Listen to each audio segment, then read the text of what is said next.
اسے کوئی تکلیف بھی نہیں ہوتی ہے، لیکن جس چیز کی قدر نہ کی جائے اور جس چیز کی اہمیت کو نہ جانا جائے، جس چیز کی اہمیت کو نہ سمجھا جائے، وہ چیز چلی بھی جاتی ہے، وہ چیز ہمارے ہاتھوں سے نکل بھی جاتی ہے۔ اسلام جیسی عظیم دولت ہمارے پاس ہے، ایمان جیسی دولت ہمارے پاس ہے۔ مسلمانوں، اس دولت کی فکر کرو کہ ایسی دولت ہے تمہیں کسی بازار میں نہیں مل سکتی، تمہیں جو ہے کسی کی غلامی کرتے ہوئے یہ ایمان کی دولت تمہیں نہیں مل سکتی ہے۔ اسلام کی دولت جو ہے تمہیں کسی چوراہے پر نہیں مل سکتی ہے۔ اسلام کی دولت اگر تمہیں ملی ہے تو پھر اس کی قدر کرو، ورنہ یہ ایمان جو ہے اور یہ اسلام جو ہے اگر آج ہم اس کی قدر نہیں کریں گے تو یہ اسلام بھی ہم سے جائے گا، ہماری نسلوں سے ایمان بھی چلا جائے گا۔ میں آپ کے سامنے چند باتیں رکھتا ہوں، اور ابھی آپ نے ایک شعر سنا تھا کہ آج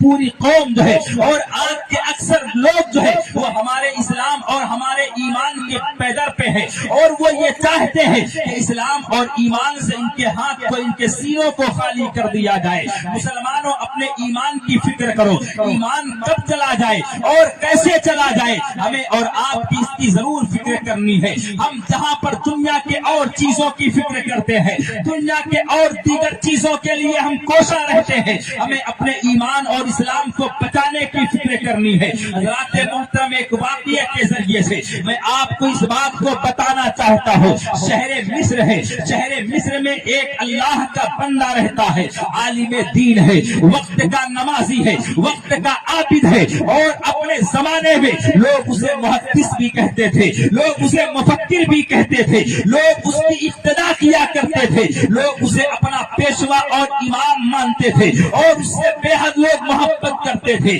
لیکن حضرات محترم، تاریخ کے اندر ملتا ہے جب اس عالم دین کا، اس عابد صاحب کا جب انتقال کا وقت قریب آتا ہے، ان کی موت ان سے بالکل قریب ہوتی ہے، اپنے ساتھیوں کو جمع کرتے ہیں، اپنے مریدوں کو، اپنے چاہنے والوں کو جمع کرتے ہیں، اور ان سے کہتے ہیں لوگوں، جب میرا انتقال ہو جائے، جب میری روح قبض انصری سے پرواز کر جائے تو تم میرے جنازے کو اٹھانا، تم میرے جنازے کو غسل بھی دینا، تم میرے جنازے کو کفن بھی دینا، اور میرے جنازے کو اٹھا کر کے تم میرے گھر سے باہر نکلنا، شہر سے باہر نکلنا، اور فلاں مقام پر، فلاں جنگل میں، فلاں درخت کے قریب جا کر کے کھڑے ہو کر کے تم وہاں ایک شخص کے آنے کا انتظار کرنا، ایک جنازے کے آنے کا انتظار کرنا۔ جب وہ جنازہ آئے گا، وہ جنازہ ایک پادری کا ہوگا، وہ جنازہ ایک عیسائی کا ہوگا، جب وہ جنازہ لے کر کے آئیں گے تو میرا جنازہ ان کو دے دینا، اور وہ جنازہ تم لے کر کے آنا، وہ جنازہ تم لے لینا۔ حضرات محترم، وہ عقیدت مند تھے، وہ ان سے محبت کرنے والے تھے، انہیں اپنا پیشوا اور رہبر ماننے والے تھے۔ جب ان لوگوں نے یہ سنا کہ وہ عیسائی پادری کا جنازہ ہوگا، وہ عیسائی اس جنازے کو لے کر کے آئیں گے، میرا جنازہ ان کو دے دینا اور ان کا جنازہ تم لے لینا، تب مریدوں نے پوچھا تھا، بتائیے آخر ہم ایسا کیوں کریں گے؟ اس پادری کا جنازہ ہم کیوں لے کر کے آئیں گے اور آپ کا جنازہ انہیں کیوں دیں گے؟ تب اس عابد شخص نے کہا تھا کہ جب میرا جنازہ تم انہیں دو گے اور ان کا جنازہ تم لو گے تو پھر اس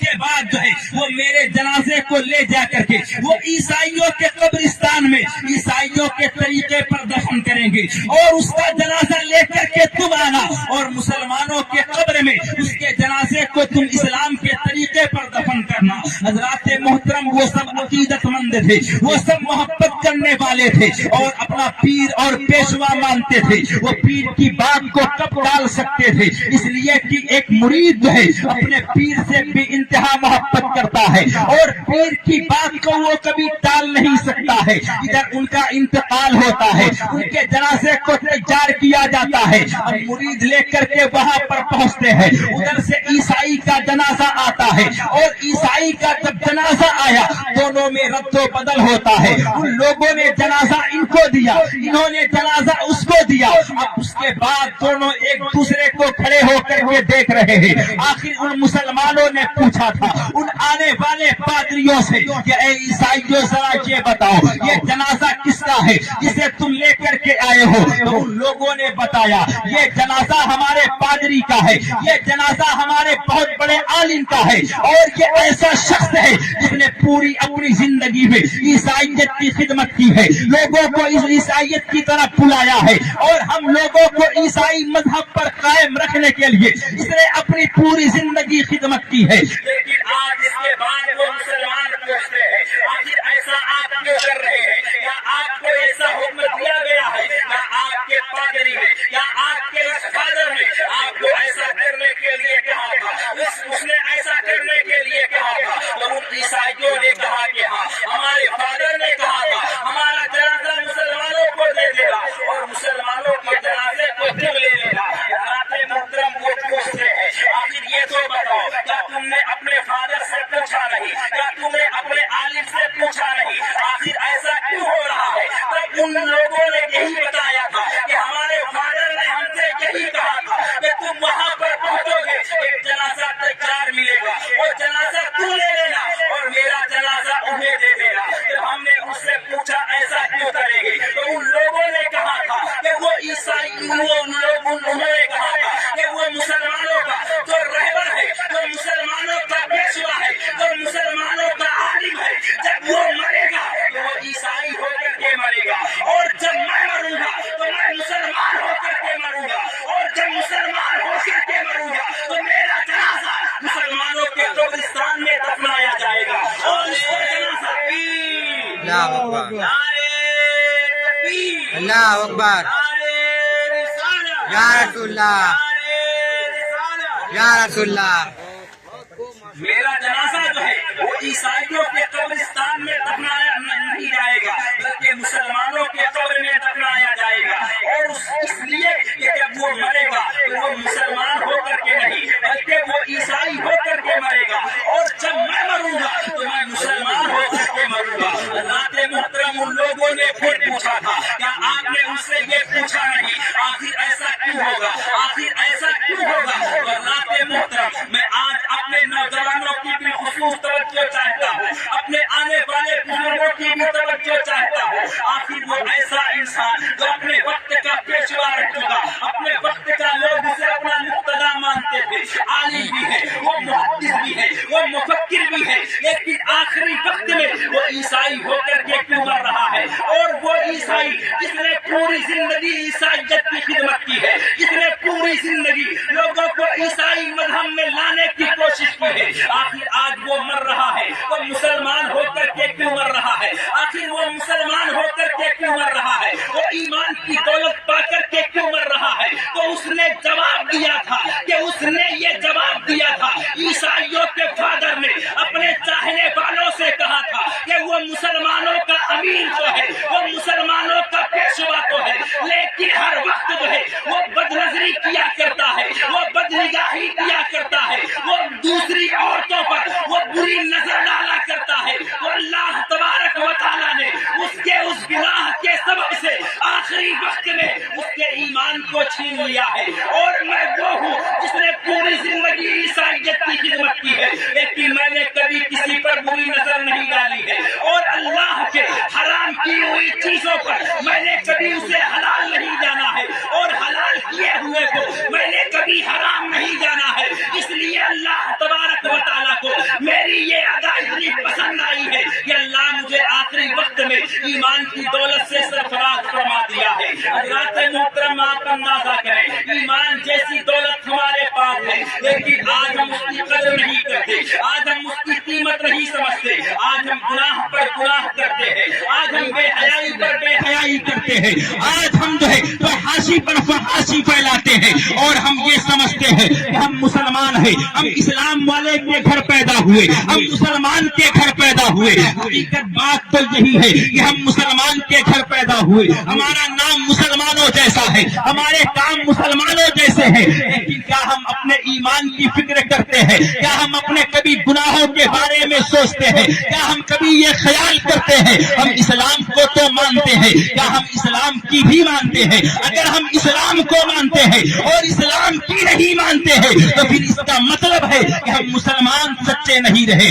ہم مسلمان پکے نہیں رہے, ہم صرف زبانی مسلمان رہ گئے. اور جب زبانی مسلمان ہے تو پھر ہمارا کردار ویسا کہاں سے ہوگا؟ ہم اپنے کردار میں اگر پختہ نہیں ہوتے ہیں, ہم اپنے اعمال میں اگر ہم پختہ نہیں ہوتے ہیں تو پھر مسلمانوں آپ اندازہ کر سکتے ہیں کہ پریشانیاں نہیں آئیں گی تو پھر ہم پر کیا ہوگا. آج مسلمان جو پریشانی کے شکار ہوتے ہیں ان کا ایک سبب یہ بھی ہے کہ ہمارے اعمال اسلام کے مطابق نہ رہے, ہمارے کردار اسلام کے مطابق نہ رہے. بہت سارے لوگ آپ جب کتابیں اٹھا کر کے پڑھیں گے اور کتابوں کا آپ مطالعہ کریں گے تو آپ کو پتا چلے گا کہ پوری زندگی اسلام اسلام کا نعرہ لگاتے رہے, پوری زندگی اپنے آپ کو ایمان والا ہونے کا دعویٰ لگاتے رہے, لیکن آخری وقت میں جب آخری وقت میں ان کے موت کا وقت دیکھا گیا تو ان کی موت جو ہے وہ ایمان پر نہیں بلکہ کفر پر ہو رہی ہے. کوئی کافر ہو کر کے مر رہا ہے, کوئی عیسائی ہو کر کے مر رہا ہے, کوئی یہودی ہو کر کے مر رہا ہے. ہم تاریخ کا جب مطالعہ کرتے ہیں, ہم کتابوں کا جب مطالعہ کرتے ہیں, ہم نے دیکھا ہے بڑے بڑے محدثین کے بارے میں, ہم نے دیکھا ہے بڑے بڑے مفکرین کے بارے میں جو 40 سال تک مسجد کے اندر بیٹھ کر فی سبیل اللہ اللہ کے دین کی خدمت کرتے رہے, 40 سال تک وہ درس حدیث دیتے رہے, 40 سال تک وہ قرآن و سنت کا درس دیتے رہے. لیکن آخری وقت میں جب ان کا انتقال ہوتا ہے, جب ان کی موت آ کر کے ان سے ملاقات کرتی ہے اور آخری وقت میں جب موت کا فرشتہ ان کے قریب ہوتا ہے ان کا ایمان ان سے چھین لیا جاتا ہے, ان کی موت کفر پر ہوتی ہے. علامہ ایک کتاب کے اندر لکھتے ہیں کہ ایک محدث 40 سال تک جب وہ انتقال کرنے لگے, 40 سال تک درس حدیث دیتے رہے, جب ان کا انتقال ہوا تو عیسائی ہو کر کے مرے. ان کے جوان شاگرد جو ہے وہ جوانی ہی میں بوڑھے ہو گئے. آخر وہ اس فکر میں اور اس خیال میں وہ بوڑھے ہو گئے, جوانی کی عمر ہی میں ان کے بال سفید ہو گئے, ان کے داڑھی کے بال سفید ہو گئے کہ ہمارے استاد کے ساتھ ایسا معاملہ کیوں ہوا, ہمارے استاد کے ساتھ آخر ایسا کیوں ہوا. تو پتہ یہ چلا کہ آخر ان کے ساتھ جو ہے یہ درس حدیث تو دیتے تھے لیکن ساتھ ہی ساتھ یہ بدنظری کیا کرتے تھے, ساتھ ہی ساتھ یہ گناہ بھی کرتے تھے. مسلمانوں میں صرف آپ کی توجہ چاہتا ہوں اور آپ کے ذہن و فکر تک اس بات کو پہنچانا چاہتا ہوں, ہم نماز ضرور پڑھیں, ہم روزہ ضرور رکھیں, ہم میلاد کی محفلیں ضرور سجائیں اور وہاں پر جا کر کے اپنے وقت کو ہم ضرور خرچ کریں, یہ سب ثواب کے کام ہے. لیکن ان سے پہلے اپنے ایمان کی فکر کریں, گناہوں سے سچی توبہ کریں, ورنہ گناہ کی نحوست جو ہے وہ ہمارے سینے پر اور ہمارے دل پر جو ایک سیاہ دھبا بناتی ہے, وہ دھبا جب بڑھتے بڑھتے پورے دل کو پہنچ جاتا ہے. اگر دل سیاہ ہو گیا اور اس کے اندر جو ہے اگر ہم توبہ نہ کر سکے اور اس گناہ کے ہم ارتکاب کرتے ہوئے اگر ہم اس سے سچی توبہ,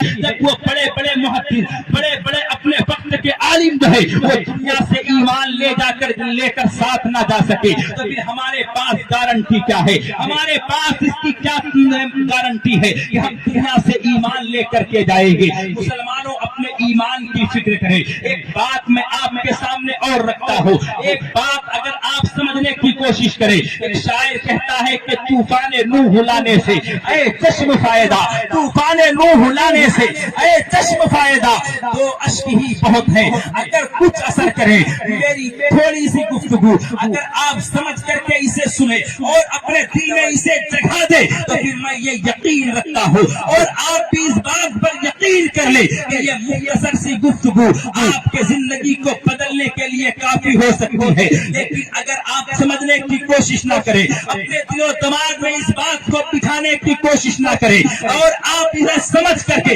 اس پر عمل کرنے کی کوشش نہ کریں، تو پھر میرا رات بھر کا چلانا کیا بلکہ پوری زندگی کا چلانا یہ آپ کو فائدہ نہیں دے سکتا ہے، یہ آپ کے لیے فائدے مند نہیں ہو سکتا ہے۔ لیکن اگر آپ سمجھے تو تھوڑی سی گفتگو آپ کے لیے کافی ہوگی۔ اسی شہر مصر کا ہی واقعہ ہے۔ میرے پیر و مرشد حضور حبیب ملت اکثر و بیشتر لوگوں کو جو ہے یہ عبرت کے طور پر بیان کرتے ہوئے کہتے ہیں، لوگوں اپنے ایمان کی فکر کرنا، اپنے ایمان کی فکر کرنا، ہر وقت اللہ تبارک و تعالیٰ کے حضور جو ہے جہاں پر آپ بہت ساری دعائیں کرتے ہیں، اپنی ان تمام دعاؤں سے پہلے اور اس کے آخر میں سب سے زیادہ اس دعا کو رب کی بارگاہ میں کیا کرے کہ پروردگار ہمیں ایمان پر زندگی عطا کرنا، ایمان پر ہی موت نصیب فرمانا اور کل بروز قیامت ایمان والوں میں حشر فرمانا۔ اس لیے کہ ایمان جیسی طاقت جو ہے اور ایمان جیسی دولت انسان کے پاس یہ انسان کو کہیں اور نہیں مل سکتی ہے،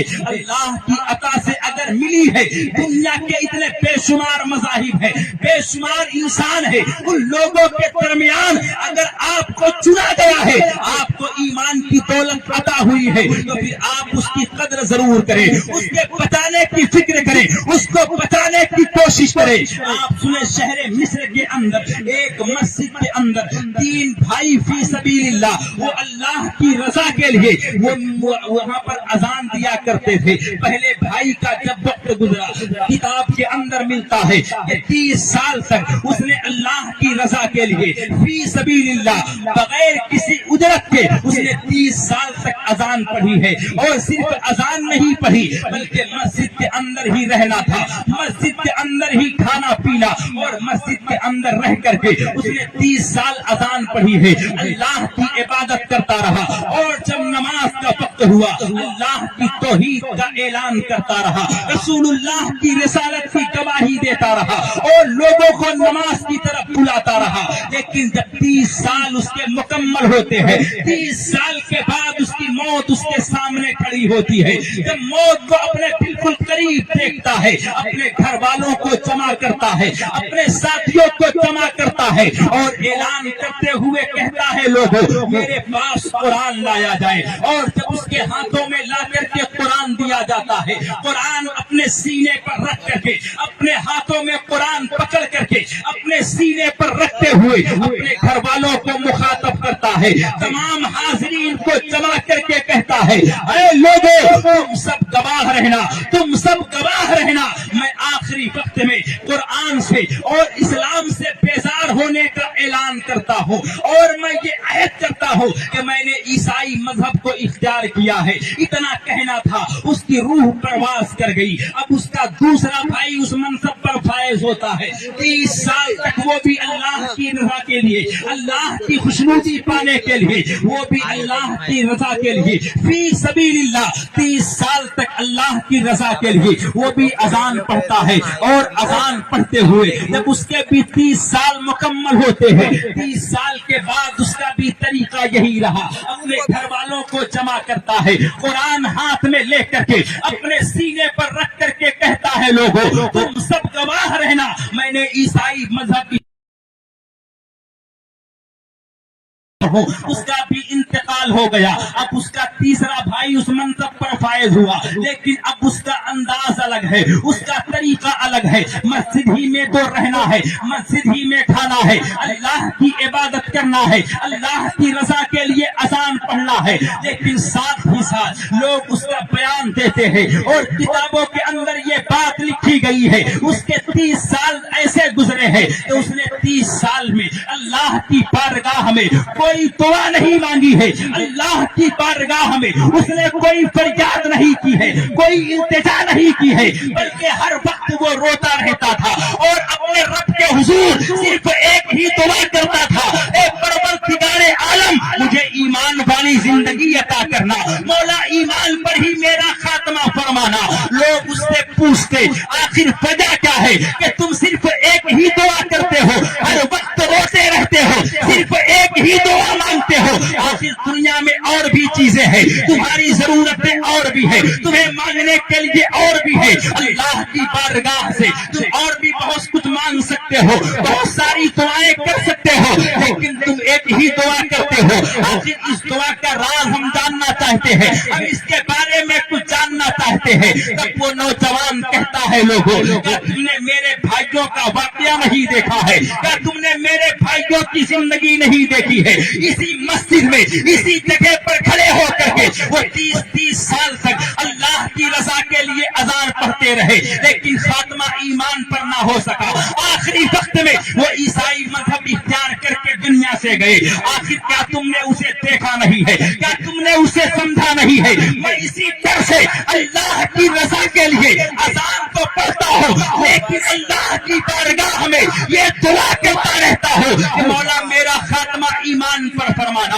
تب وہ لوگ اس کے بھائی سے پوچھتے ہیں، آخر ذرا یہ تو بتاؤ تمہارے بھائیوں کے ساتھ ایسا کیا ہوا، ایسا کیوں ہوا؟ کیا وہ 5 وقتہ نمازی نہیں تھے؟ وہ نماز بھی پڑھتے تھے، وہ اذان بھی پڑھتے تھے اللہ کی رضا کے لیے بغیر کسی اجرت کے۔ وہ 30 سال تک اذان پڑھتے رہے، لیکن ان کے ساتھ ایسا کیوں ہوا؟ ان کے ساتھ ان کا ایمان ان سے کیوں چھینا گیا؟ تب اس تیسرے بھائی نے جواب دیا تھا، اگر تم یہ جاننا چاہتے ہو میرے بھائیوں میں کمی کیا تھی، ان کا ایمان کیوں چھینا گیا، تو اس کے بھائی نے جواب دیا تھا، اے لوگوں سنو، وہ اذان تو پڑھتے تھے، وہ نماز تو پڑھتے تھے، لیکن چھپ چھپ کر کے وہ دوسری عورتوں پر وہ بد نظری کیا کرتے تھے، جس کی نحوست سے اللہ نے ان کا ایمان تک چھین لیا ہے۔ ان کا ایمان تکبیر، نعرے تکبیر، نعرے رسالت، نعرے رسالت، جشن عید میلاد النبی، جشن عید میلاد النبی، نعرے تکبیر، نعرے رسالت۔ حضرات محترم، وہ تیسرے بھائی نے بتایا تھا کہ وہ بدنظری کیا کرتے تھے، جس کے سبب سے، جس کی نحوست،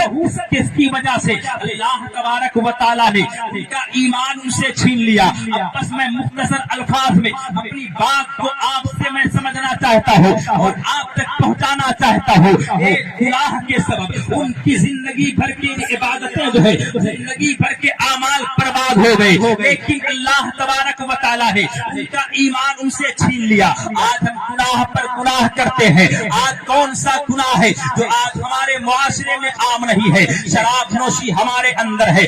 شراب نوشی ہمارے اندر ہے، زناکاری مکاری ہمارے اندر ہے، اور دنیا کے دیگر خرافات آج ہمارے اندر ہے۔ آج ہم سب کچھ تو کر رہے ہیں، لیکن اس کے ساتھ ساتھ جو ہے ہم اللہ تبارک و تعالیٰ کی بارگاہ میں ہمیں کبھی یہ فکر نہیں ہوتی، ہمیں کبھی اس چیز کی اہمیت نہیں معلوم ہوتی، اور ہم اس چیز کے بارے میں کبھی خیال نہیں کرتے۔ ہم گناہ تو کر رہے ہیں، ہمارا ایمان کا کیا حال ہے، ہمارے ایمان کا کیا حال ہے؟ حضرات محترم، میں آپ سے کہنا چاہتا ہوں، آپ اللہ تبارک و تعالیٰ نے آپ کو ایمان جیسی دولت عطا کی ہے۔ آج تمہاری طاقت اور تمہاری ہمت جو ہے وہ تمہاری دولت سے نہیں، وہ تمہاری شہرت سے نہیں، وہ تمہاری عالیشان بلڈنگوں سے نہیں، بلکہ تو تمہارے پاس طاقت ہے، اور پوری کائنات میں آج پوری دنیا میں جو تمہارا نام ہے اور تمہارا وقار ہے وہ کسی اور وجہ سے نہیں، بلکہ وہ ایمان کی وجہ سے ہے، وہ ایمان کی طاقت ہے، وہ ایمان کی دولت ہے جو آج تمہارے پاس ہے۔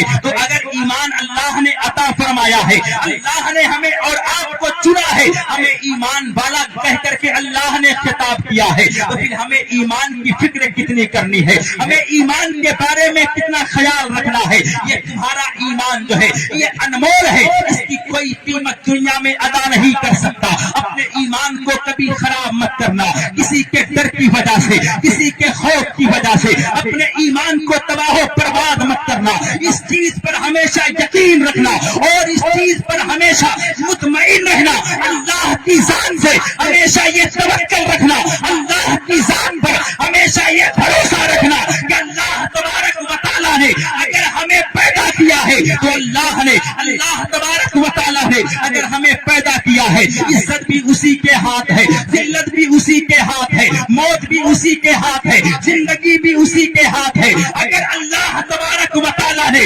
ہمارے مقدر میں اگر زندگی لکھی ہے تو دنیا کی ساری طاقتیں ایک ساتھ کھڑی ہو جائے، ہمیں کوئی موت نہیں دے سکتا ہے۔ اور اگر اللہ نے ہمارے مقدر میں موت لکھی ہے تو دنیا کی ساری طاقتیں چاہ کر بھی ہمیں موت سے بچا نہیں سکتی ہے۔ تو اپنے ایمان کا سودا کبھی نعرے رسالت، جشن عید میلاد النبی، جشن عید میلاد النبی، بستی بستی کریا کریا، بستی بستی کریا کریا، علم قدریا فیض قدریا، نعرے تکبیر، نعرے رسالت۔ عزیزان ملت اسلامیہ، پروردگار عالم ارشاد فرماتا ہے، یا ایھا الذین آمنوا اتقوا اللہ حق تقاتی، کہ اے ایمان والو اللہ سے ڈرو جیسا کہ اس سے ڈرنے کا حق ہے، ولا تموتن الا وانتم مسلمون، اور تم نہ مرنا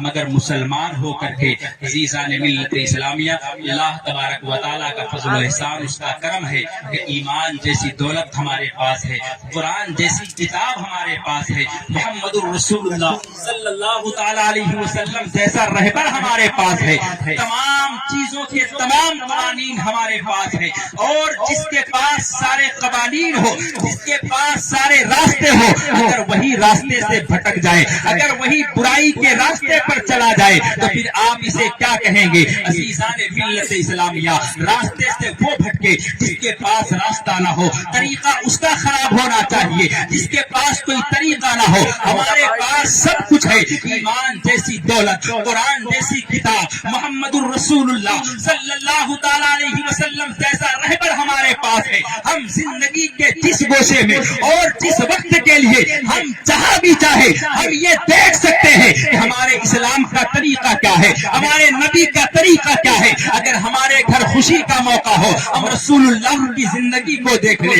ہمارے گھر میں غمی کا موقع ہو، ہم رسول اللہ کی زندگی کو دیکھ لیں، ہمارے گھر میں اگر کوئی پریشانی آ گئی ہے ہم رسول اللہ کی زندگی کو دیکھ لیں، ہمیں زندگی گزارنے کے سارے طریقے مل جائیں گے۔ نہ ہمیں مغربی تہذیب کو دیکھنا ہے، نہ ہمیں کسی دوسرے مذہب کو دیکھنا ہے، نہ ہمیں کسی دوسرے لوگوں کو دیکھ کر کے ہمیں اپنے زندگی کے طور طریقے اپنانا ہے، بلکہ اسلام کے قوانین پر عمل کر کے، رسول اللہ کے سنتوں پر عمل کر کے ہمیں دنیا والوں کو یہ پیغام دینا ہے اور دنیا کو یہ بتانا ہے کہ اے دنیا والوں، اگر تم کامیابی چاہتے ہو، اگر تم عزت چاہتے ہو تو نہ عزت تمہیں کہیں ملے گی، نہ کامیابی تمہیں کہیں ملے گی۔ اگر عزت لینا ہے تو رسول اللہ کے دامن سے لگ جاؤ، جہاں بھی سرخی ہو جاؤ گے، وہاں بھی سرخی۔